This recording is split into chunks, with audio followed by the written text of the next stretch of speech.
Ayoko may magutom sa Maynila pagdating ng Pasko. Hindi kailangan magarbo, hindi kailangan makipagkumpetensya.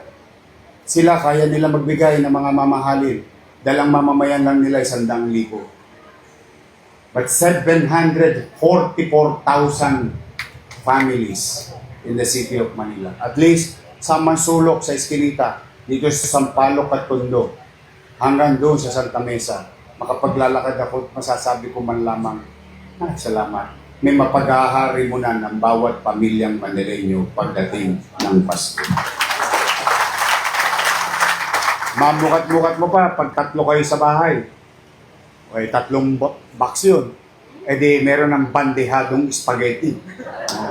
Magbabato ang spaghetti kayo doon. I'm happy. Nakaraos tayo. Tapos yung mga senior citizen ko, o may extra pa kayo.